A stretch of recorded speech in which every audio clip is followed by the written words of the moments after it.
Want to know the latest in soccer? Then listen to the Golden State Media Concepts Soccer Podcast. From MLS, the World Cup, and the Premier League, we've got you covered. The latest updates, the hottest matches, and news on the league's top players. It's the Golden State Media Concepts Soccer Podcast. David Beckham scores the goal to take England all the way to the World Cup finals. Listen now.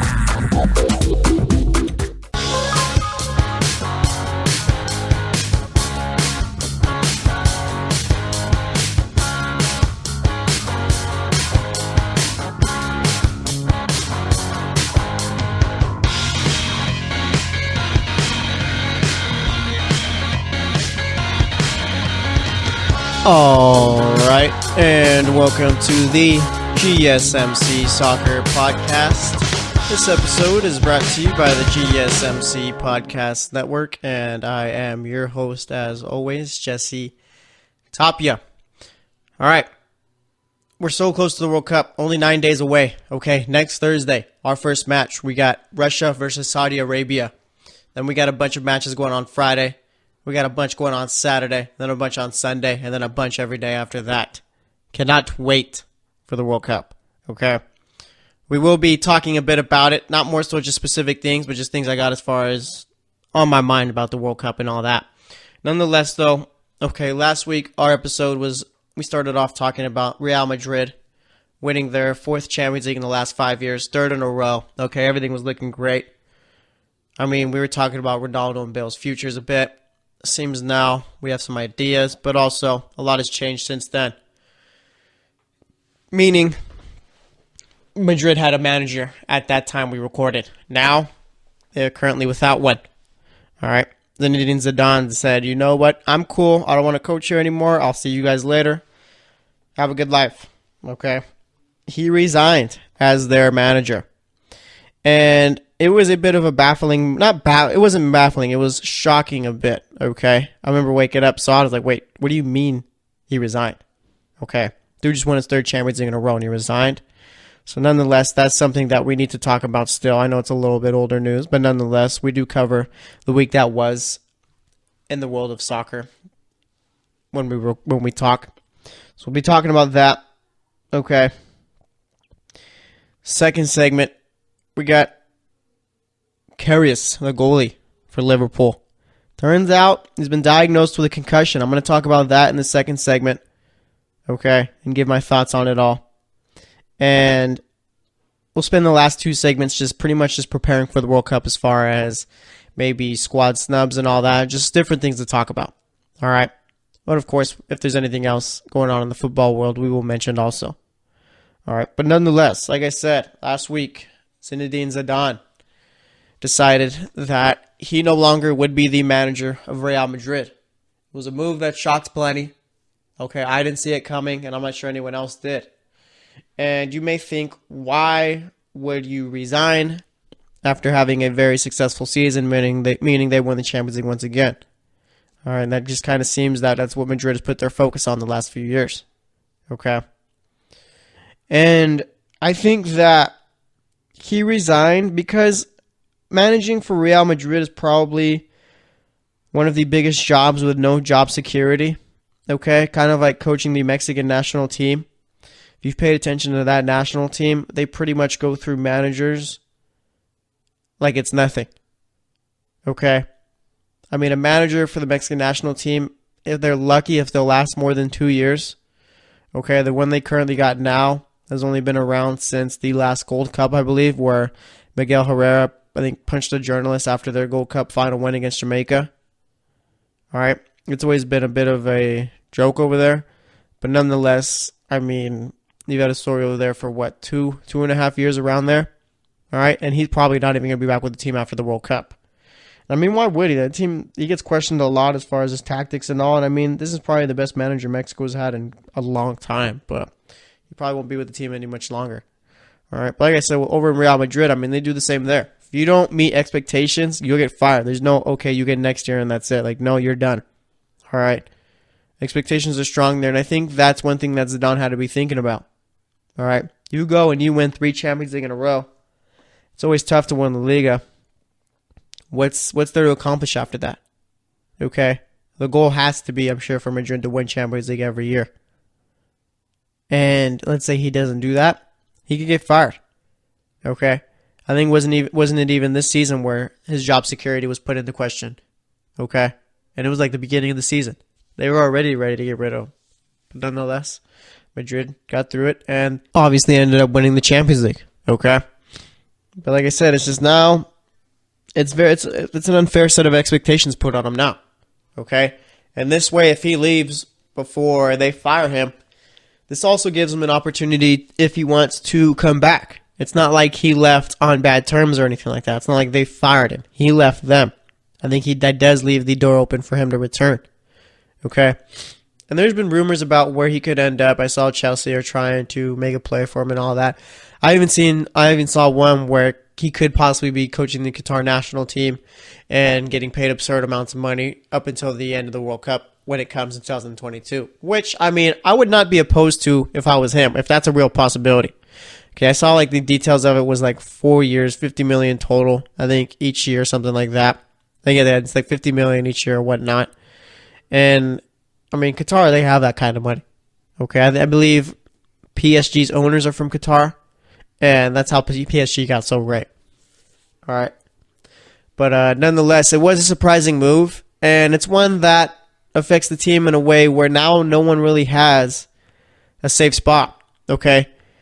You could bring in a manager who, like Zidane, didn't want to play Isco, wanted to play with Casemiro instead. Okay? Bale, who's world class, was not getting regular starting 11 minutes or starting 11 starts. Okay? And, I mean, I'm just saying, this new manager could be brought in, told, you know what, do what you want with this team, get the team that you want so we could win. I mean, we could see a guy like Casemiro who, as great as he's been, maybe not get too much time because maybe this new manager, whoever they bring in, wants to play with an attacking mid rather than a defensive one. Okay? I mean, it's all a possibility. And plus, it seemed that Bale was ready to leave Madrid, already had one foot out the door after the game.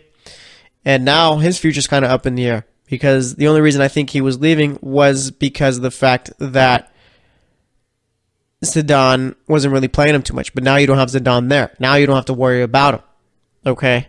The new manager coming in could see have a spot for Bale on the starting 11 regular as far as being there week to week starting.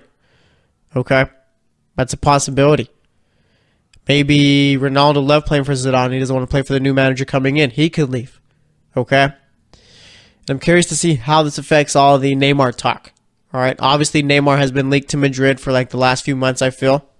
And I felt that was always a real possibility of him ending up there. I figured that if Ronaldo and Bale were going to leave, they were going to use that to go out and get a guy like Neymar. All right. Obviously, now plans could change. But as far as Zidane goes, I mean, he is a world-class manager. I think Madrid is going to be just fine. I mean, people are always lining up to come coach them. I saw that Mauricio Pochettino could end up there possibly. He was asked about it. Says you can never turn down a phone call from Real Madrid. But he just signed a new deal with Tottenham, so I'm not sure how that works. Plus, they do have a good thing going on there. But it's just the point if Madrid were to offer him the job, how do you say, no, I'm good here at Tottenham. I don't want to go coach your club. Okay. Honestly. Going from Tottenham to Real Madrid, as good as Tottenham have been the last couple of years, is a huge step up. Okay. Even going from Tottenham to Manchester United is a step up. All right. So if I was him, I would rethink it. Again, I'm sure he's got some clause where he could leave early. But it's just the point where if Pochettino were to leave, I think that would be the beginning of the end for Tottenham as far as them being a top team in the EPL. So, I mean, ever since he's gotten there, he's been the one who's made it work. Okay, he's been a real good manager for this team, put players in position to succeed. And it's just, if you got him leaving, I mean, how do we know that Harry Kane doesn't end up leaving? Maybe Pochettino says, come follow me over to Madrid. Okay? And even then, I mean, Tottenham got guys like Christian Eriksen who could even possibly leave after the World Cup. So it's all a possibility, but nonetheless, I mean, I'm curious to see who Madrid's next manager is going to be. I don't think it'll be like anyone like Rafa Benitez. I mean, I don't know what they were thinking there. But nonetheless, it's got to be someone who is able to deal with these expectations. And I'm not really sure exactly who's out there. Maybe, just maybe, Arsene Wenger, possibly. But even then, so, I mean, is he able to do that job? I mean, honestly, Wenger isn't the same manager, at least I don't think, that he was back in the mid-2000s or even before that. Okay? But it is a possibility. All right? He does have that little mantra about him where he is regarded as one of the best. Okay? And again, I'm not sure that he's completely done managing or anything like that. He's just not with Arsenal anymore. So it is a possibility there. And like I said, there's got to be people lining up wanting to take that job. I mean, why wouldn't you be? Okay? Madrid's probably the biggest club in the world. And why wouldn't you want to go coach the biggest club in the world? But like I said, I mean, this does affect what ends up happening as far as the transfer market. Does Bale end up leaving? I'm not so sure. Could Ronaldo leave? I mean, he said at the trophy celebration that he wasn't. But then again, like I said, whoever they bring in, Ronaldo doesn't like him. He could just say, you know what, I want to go play for Manchester United, City, or whoever else. Okay? It's a possibility, so we'll have to wait and see. But nonetheless, I mean, it's crazy how a lot changes after a Champions League win. One day, you're winning the Champions League third in a row. The next, you're without a manager. All right? But like I said, I'm not sure. Maybe he just takes a break. But I am very curious to see what Zidane's next move is. Whether it be coaching France, which is a possibility. Let's say France doesn't do too well this World Cup. They get rid of Didier Deschamps. Maybe Zidane goes in to fill in there. And maybe you could have a little swap where France's coach ends up leaving to Madrid after the World Cup and you have Zidane taking his place. All right? And why wouldn't you want to coach the France national team where they got all the talent there? Okay? Literally endless amounts of talent on that team. So we'll see what ends up happening. But nonetheless, I'm going to wrap it up here. Next up, we're going to be talking about Liverpool's keeper getting a concussion, now diagnosed with it. Talking about Ramos a bit, and I guess talk about anything else that has to do with that situation. So stay tuned, and I will be right back.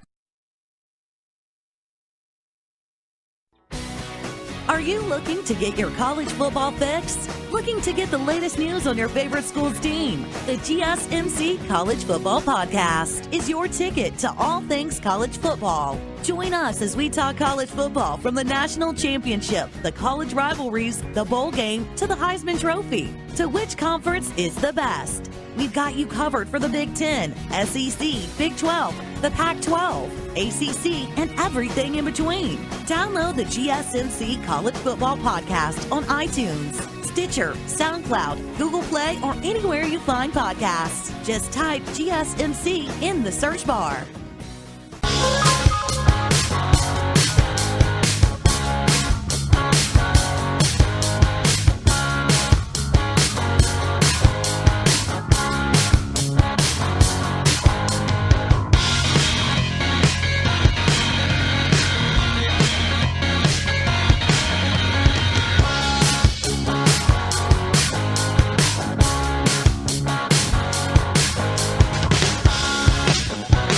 All right, and welcome back to the GSMC Soccer Podcast. We spent that first segment talking about Zidane not being the manager of Real Madrid anymore. He decided to resign and pursue other things. I don't hate the move there. I mean, it gives him an opportunity to eventually come back, given that they couldn't fire him. And I mean, just given the expectations for managing that club, it's always tough. So I think it was the right move, honestly, as weird as it sounds. But nonetheless, we talked about that. And now we're going to be talking about Loris Karius, all right, Liverpool goalie. Obviously, if you go back to the Champions League game last weekend, okay, obviously there's not past one, but the one before that, we saw Loris Karius making two bad goalkeeping errors. Two of them that led to goals, all right? Whereas if he doesn't make those errors, chances are Liverpool have a real good chance at winning that game, okay? Nonetheless, it's over. We're past it, okay? And the talk of the match was Ramos injuring Salah, okay? Now, we've all come to learn that Loris Karius had a concussion during that match and a concussion before those goalkeeping errors. Dun, dun, dun. Shock music, okay? And believe it or not, the person who is suspected of giving Karius that concussion is none other than Sergio Ramos. Okay. I'm not surprised. I saw the play where I think it was they were on a corner and Ramos elbows Loris Karius in the head. All right. I was a little confused as to why no one was talking about that enough, but obviously if you got Karius who's continuing in the match and doesn't really show any problems, then it's not something really that anyone's going to talk about. Okay, and plus it's not a bigger story. Before, obviously, we knew he got a concussion from it and all that. It's not a bigger story than the 2 errors and Salah getting injured. All right. But nonetheless, like I said, it's come out that he had a concussion, and now pretty much everyone's wondering, is that the reason why he made those 2 errors? Okay. I'm not going to go out and say that, yeah, concussion is what caused him to make those errors. But nonetheless, I'm on the side of why hasn't FIFA done more to deal with concussions in the game? Okay. Because, I mean, we're already a week past the match. Okay, and we're just barely now finding out that he had a concussion. How many other matches have taken place where we didn't even find out a player had a concussion? Okay, I understand that the game 90% of the time is played at the feet, but that other 10% or whatever percentage you want to get it is played with the head. Okay. And this is something that ESPN analyst Taylor Twellman likes to pretty much take charge of as far as when it comes to this topic. I mean, he's one who has always been at the forefront as far as dealing with concussions in soccer. Okay, he's one who had his career cut short due to the amount of concussions that he had. And it's kind of like a hush-hush type of issue, I think. No one has really talked about it. Okay? I mean, you head over to the NFL, that's all the rage right now. Okay, is how to deal with concussions.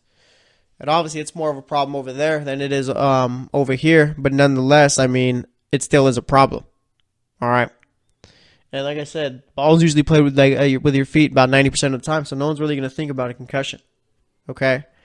And I don't think FIFA's too informed as far as the problems of a concussion. Okay? If a player takes a shot to the head or whatever, they should be pulled off to the side, or at least there should be time given to assess whether or not they can go on. Okay? And it is tougher to do that with the sport of soccer, given that you only get 3 subs and all that, and there's not really any timeouts or anything as far as being able to check on players. All right, that is where in the NFL, if a player gets a concussion, you could put him off and pull his replacement in. Whereas if you do that, you can't bring that player on, say, if he doesn't have a concussion. Okay? But maybe that's where you need to start right there, is to maybe give a concussion emergency sub, or at least allow time to stop, or the team doctors to come on to assess whether or not this player has a concussion. Okay? If Loris Karius had a concussion early on in the game, he shouldn't have been allowed to continue on. I don't care if it's the Champions League final or whatnot. That means absolutely nothing. Okay? Concussions are definitely serious, and they definitely needed to be dealt with. All right? And of course, Sergio Ramos was asked about it, and it just seems like he's pretty annoyed at the fact that he's getting blamed for it all. But, I mean, what does he expect? Okay? I do think that when Salah got injured, that was on Ramos. I do think that was intentional. Again, just my opinion. We'll never know for sure, because I highly doubt he'd admit whether it was. Okay? And he obviously gets asked about him headbutting, or not headbutting, but elbowing Loris Karius. And like I said, he wasn't really happy about it. I don't want to say rightfully so, because obviously, I mean, it probably is a little annoying to be asked about it. But nonetheless, I mean, like I said, he only has himself to blame. Okay? And let's see if I can find his exact comment about it. He said it's been blown out of proportion. He doesn't want to talk about it because everything gets magnified. He says as far as the Salah one, he said Salah pulled his arm first and then he fell on the other side. And then when his other arm gets injured, they said that he did it. And then He says it's funny. He says, then the goalkeeper says he's concussed after a clash with me. And then quotes, now it only needs Firmino to say that he got the flu as a drop of my sweat fell on him.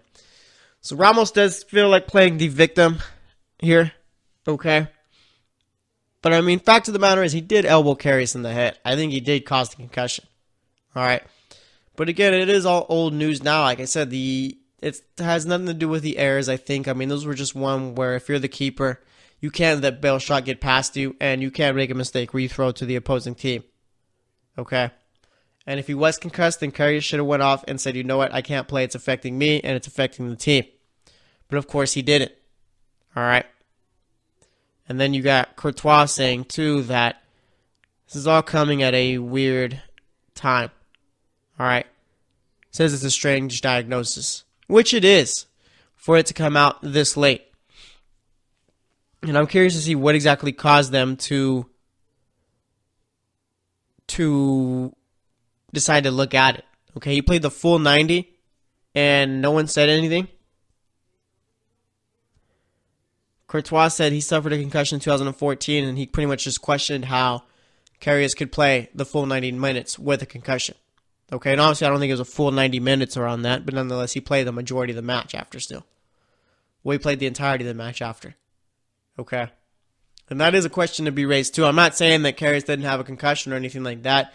And maybe more so it's one where Karius didn't even realize that he had a concussion, if that makes any sense. But there is a point where it is a bit strange as to how he still continued to play after that. Okay. And like I said, I'm not going to go out and say that's what caused Liverpool to lose.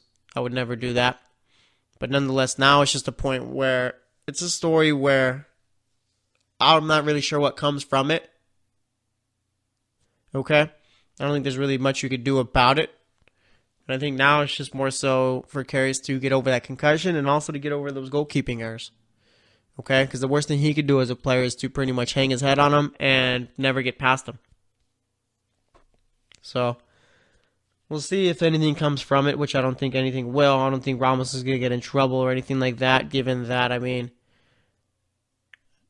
Karius did play the rest of the match. Okay, but I think, like I said, getting back to the point I was making in the beginning, FIFA does need to do better as far as dealing with players and concussions. Okay? Especially given the fact, let's say a player gets concussion during the match, doesn't come off, and he's heading the ball about 5 times after that. All right, you don't think that's going to cause more trauma to the brain or whatnot?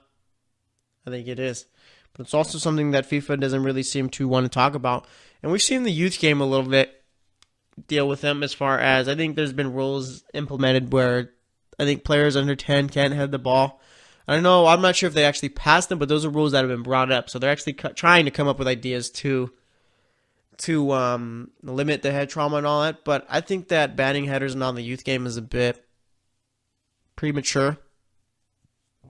I'd say that if you're going to deal with concussions, you deal with them right when they happen rather than, I guess, trying to, I don't know. It's a little sticky situation there. All right, because you don't want to take away from the game as far as headers and all that, because that is part of the game. I think there's a point, too, where you got to know the risks of the game you're playing, okay, going into it.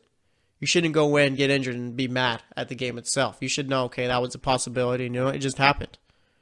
But nonetheless, this was one of the more intriguing stories of the week, Karius getting a concussion, because it's drawn up the storylines of were those errors because of the concussion, did Ramos elbow him on purpose, and would this have would have made a difference if he wasn't concussed? But like I said, I think the story is why hasn't FIFA really done much to deal with the problem? Okay, like I said, you got guys like Taylor Twellman who are at the forefront of it, but not really drawing any friction or static as far as getting the problem known or whatnot. Okay, so like I said, I just wanted to bring that up. Next up, we're going to be spending the next 2 segments as far as just doing 2 World Cup segments. Okay. Don't really have any specific thing to talk about, but more so just going to give my thoughts on everything, go over the World Cup schedule possibly. Maybe we'll do that in the 4th segment and pretty much just talk about, maybe we'll go talk about the different groups. All right, so stay tuned for that, and I will be right back. Tired of searching the vast jungle of podcasts? Now listen close and hear this out. There's a podcast network that covers just about everything that you've been searching. Hey! The Golden State Media Concepts Podcast Network is here. Nothing less than a podcast bliss with endless hours of podcast coverage.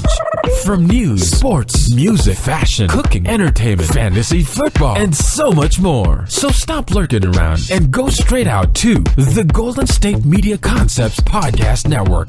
Guaranteed to fill that podcast itch. Whatever it may be. Visit us at www.gsmcpodcast.com. Follow us on Facebook and Twitter, and download us on iTunes, SoundCloud, and Google Play.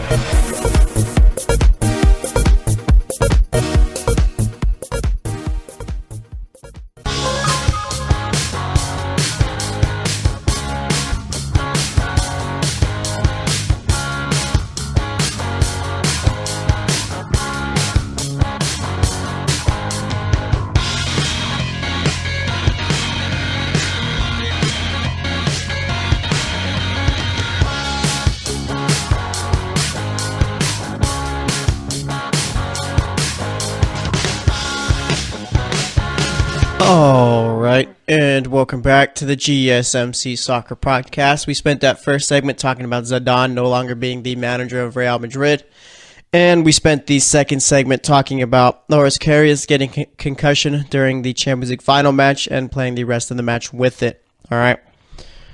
Bit odd that now we're just barely finding out about the concussion, but nonetheless, I mean, it is a story to be talked about. All right. Now we're going to spend these next two segments talking about the World Cup, I mean, as far as different storylines and whatnot. All right, and one storyline is, I mean, who are the teams with the most pressure to win it this season? Or not this season, this tournament. Okay? I mean, France, I think, has pressure. Obviously, Germany does. Spain does. But those teams all have pressure every time the World Cup comes around to win it. It's just one where your goal is to win it. That's where the pressure comes from. But there's got to be a couple of teams out there where it's not just the pressure of every year, like every time it comes around, you should be the favorites to win it, but more so like this is something that needs to be done. Okay? And I think two teams where they fall under that is Brazil and Argentina. Okay? I mean, flashback to the past World Cup, and you see why. I mean, starting off with Argentina, they make it to the final. Okay, they haven't won a major national team tournament since 1991, I believe. Okay. I lost in the Copa America year after year and have struggled in the World Cup to win that one. Last year they make the final. They end up losing to Germany 1-0 in extra time. All right, Mario Götze goal is what put him away. And that's the one trophy that Messi is looking for. Okay? Obviously, him not winning a Copa America is fine, but him not winning a World Cup is something that he's been chasing. Okay? And I think it is, like, this is his last opportunity, I feel. I think he's, currently 31, around there, 30. He'll be 34 by the next. This is the last World Cup that he'll be spending in his prime, I think is what I'm trying to say. Okay? And there's always been the talk of who's better, him or Ronaldo. And I think it is Messi, but in order to discredit that, people will bring up Ronaldo's international achievements. Okay? Granted, I mean, they won the Euro and he didn't really play, but nonetheless, they don't get there without him. Okay? And it's with Messi, he gets compared to guys like Maradona and all that, and they've won their international tournaments.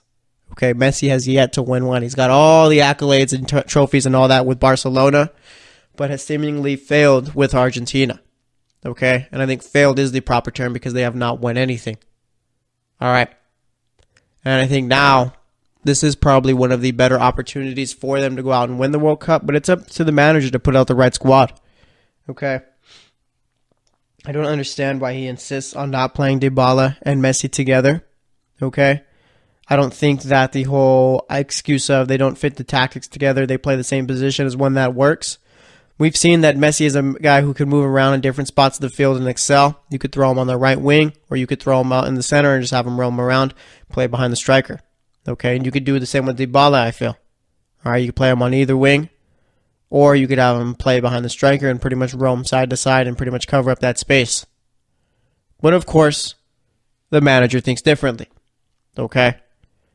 And I think that's the wrong idea. I think you should probably go in with a front three of Di Maria, Higuain and either Messi or Dybala. And then after that, whoever's not playing on the right side could play in the center behind Higuain. All right. But then again, the managers didn't think that possible. Okay. I think that's something that could hurt them by not playing, or hurt the team by not playing them together. I mean, why wouldn't you play two of your best players out there? It makes no sense to me.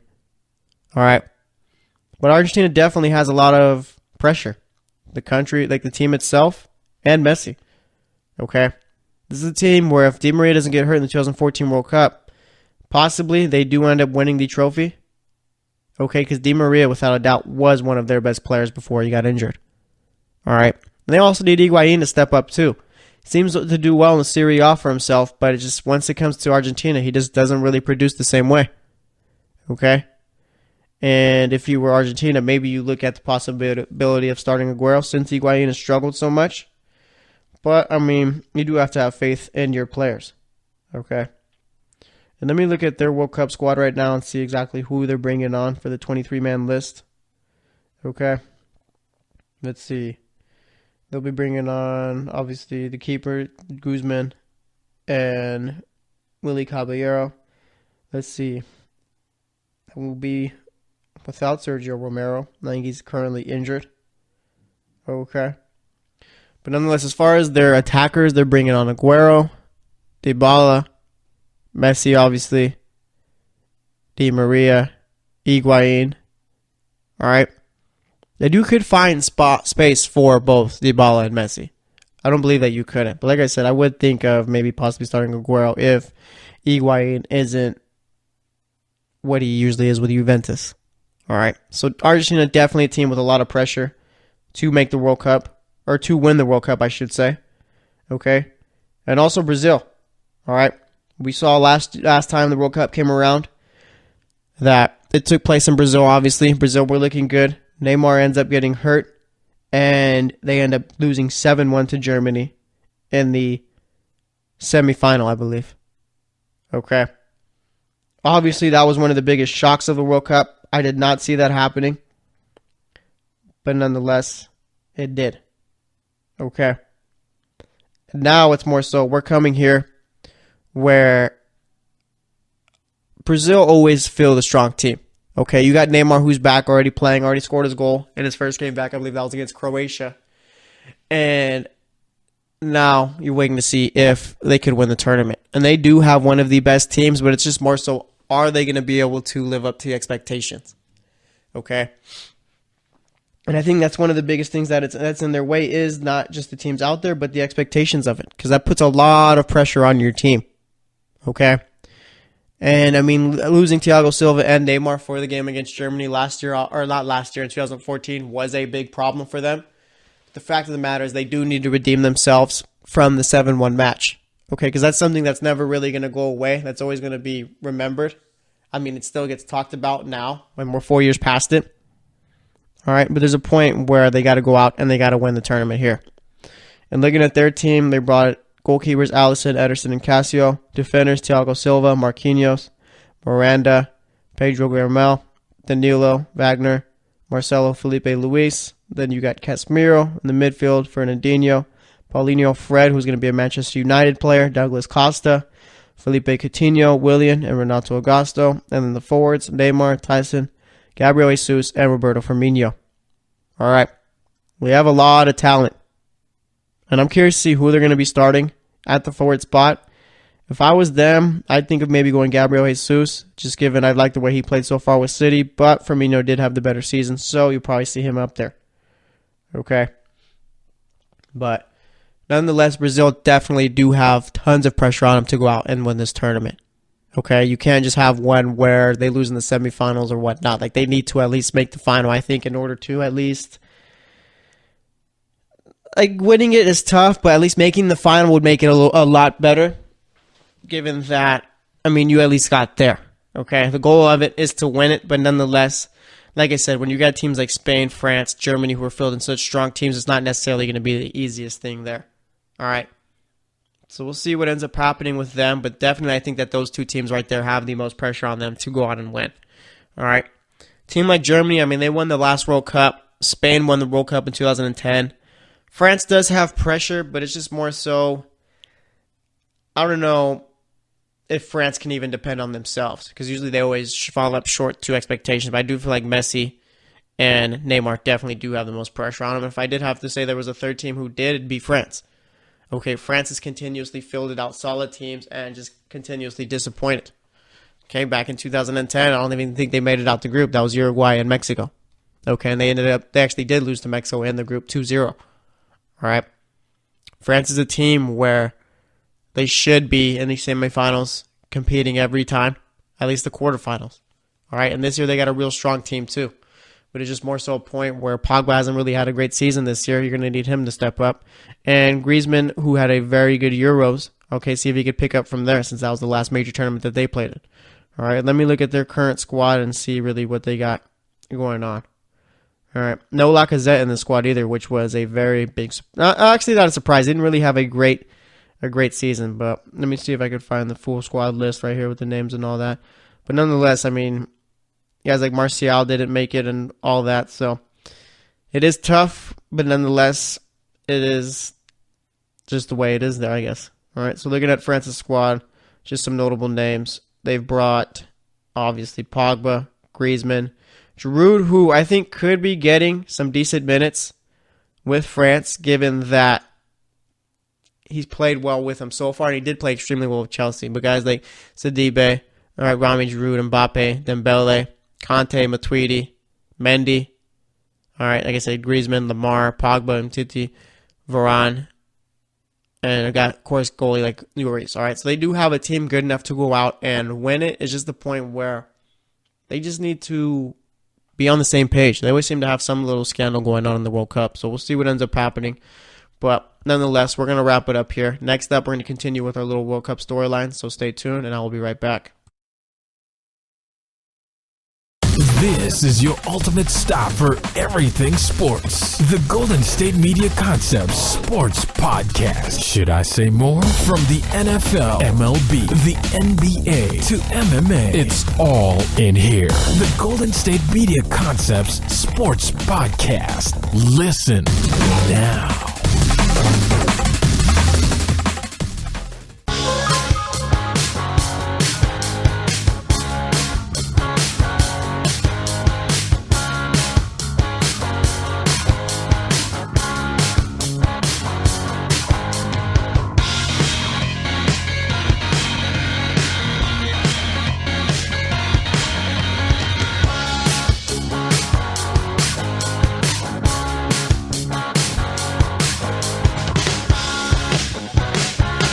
All right, and welcome back to the GSMC Soccer Podcast. So far today, we've talked about Zinedine Zidane resigning as Real Madrid manager. Second segment, we talked about Loris Karius suffering a concussion in the Champions League final, and we spent that third segment basically talking about the pressure on Brazil and Argentina to go out and win the World Cup. Obviously, only one team can, but a lot of these teams have plenty of expectations. Okay? We're going to spend this segment also talking about some World Cup storylines, and there are a few more teams with expectations. Not more so to go out and win it, but just to get past certain points. Okay? Teams like Portugal, I'm sure, who do want to win it, but would be fine with a semifinal appearance. Teams like England, who have just seemingly struggled in the World Cup for some reason, who would just like to go at least maybe to the quarterfinal, semifinal, do something with the team that they got. A team like Mexico who wants to get past the round of 16, which would be difficult. Or even a team like Belgium who has the talent to go out and win the thing, but just seemingly, like I said, just can't deliver. All right? Or at least just make it far. So those are teams to watch out for. But also, before I even get into all of that, I mean, we got Germany who are one of the favorites to win the World Cup. Okay, obviously they have a great squad, but have decided that Leroy Sané was not good enough to play for this team in the World Cup. And Germany have always played a certain way, and I guess I understand why they left him off. But actually I don't, because you bring a guy in like Julian Brandt, who is a very good player, but I think I'd take Sané over him. Okay?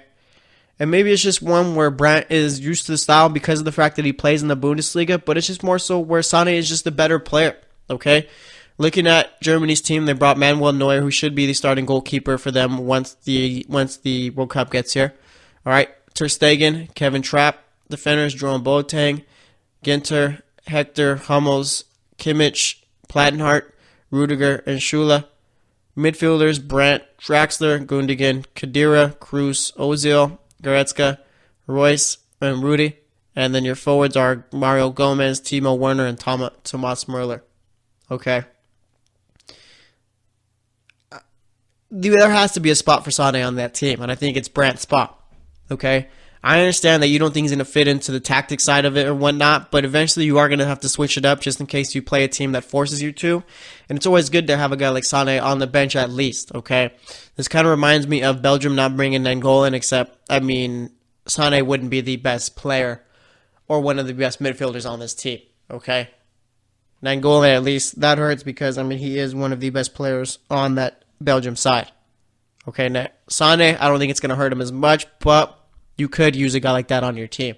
Especially given that I don't even think Brandt is really going to play too much. Okay? If Brandt doesn't play at all, why not just bring Sané and put him there? Because he is the better player. And I don't think I'm really asking for too much there. Okay? But nonetheless, was a surprising move. And there's been a lot of shock players who haven't made it. Guys like Nainggolan. I'm not sure Martial's a shock player who doesn't make it, but nonetheless, he is a guy who's good enough to make a team like France's, except it's just, I think, with Mourinho not playing him, that's what kept him out of it. Okay, and if I'm Martial, I'm trying to get out of United and trying to go to a place where I'll play every week. Okay? Because he is good enough to start every week. I don't understand why Mourinho kept him on the bench for so many games. Okay? But nonetheless, like I said, speaking of England, there are teams with expectations, not just to obviously want to go out and win it, but just more so to go a little far in the tournament.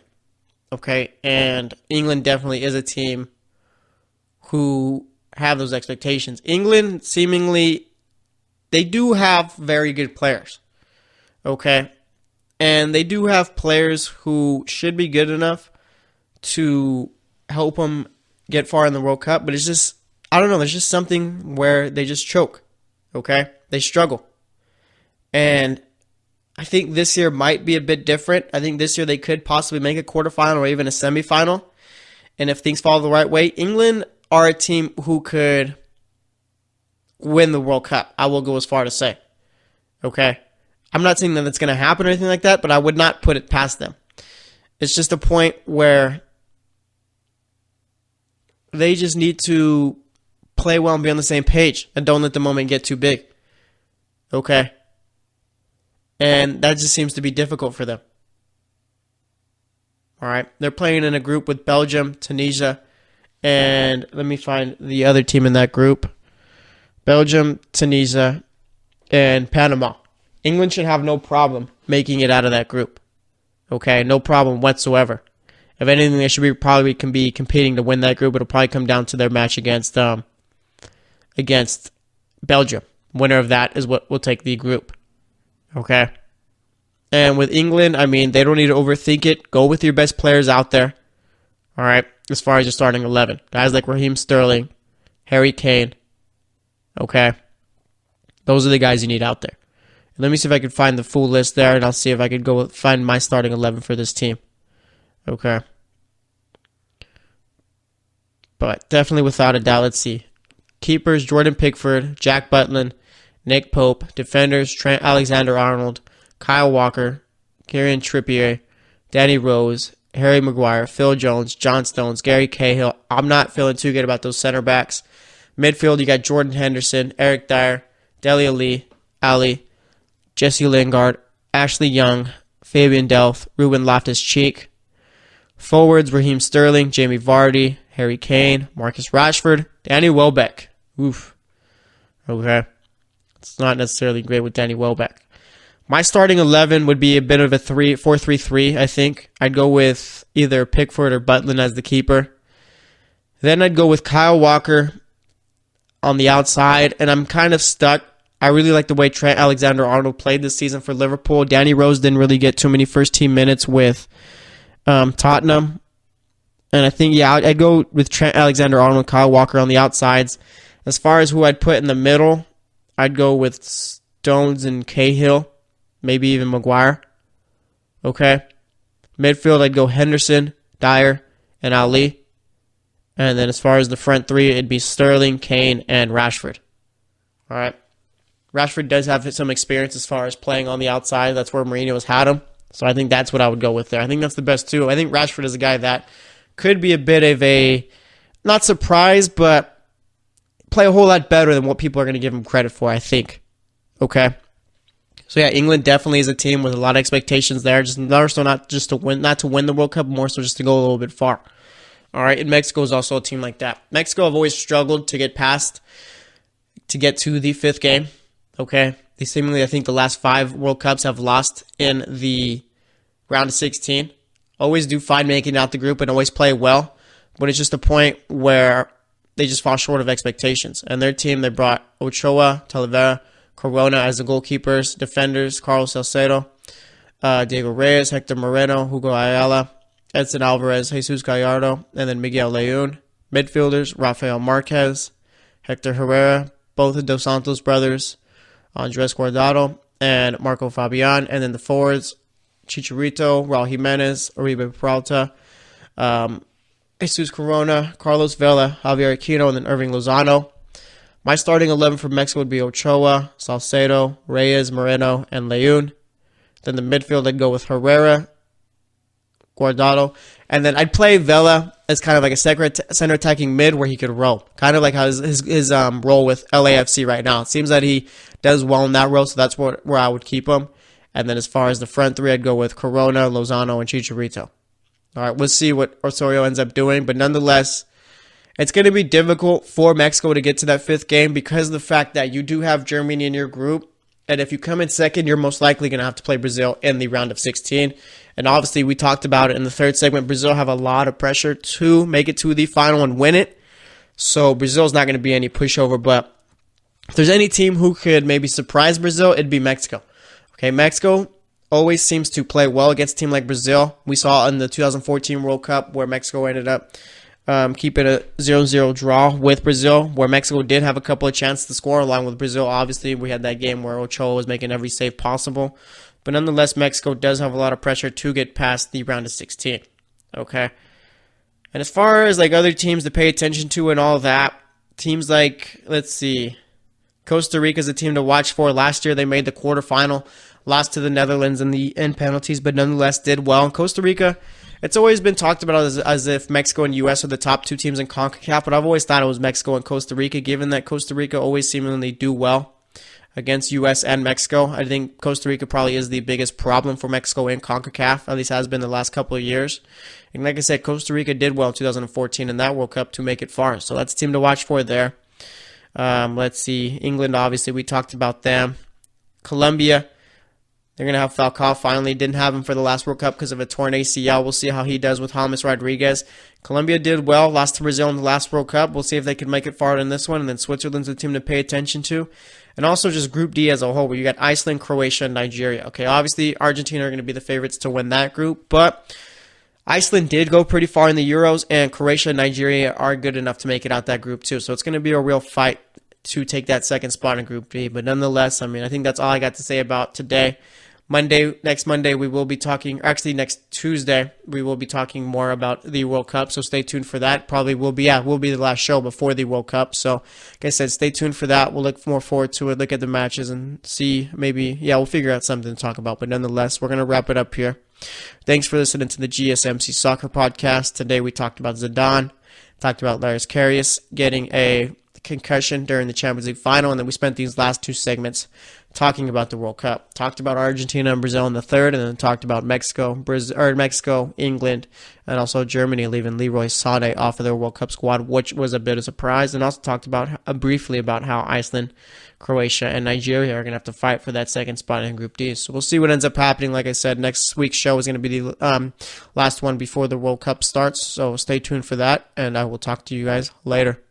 You've been listening to the Golden State Media Concepts Soccer Podcast. part of the Golden State Media Concepts Podcast Network. You can find this show and others like it at www.gsmcpodcast.com. Download our podcast on iTunes, Stitcher, SoundCloud, and Google Play. Just type in GSMC to find all the shows from the Golden State Media Concepts Podcast Network. From movies to music, from sports to entertainment, and even weird news. You can also follow us on Twitter and on Facebook. Thank you, and we hope you have enjoyed today's program.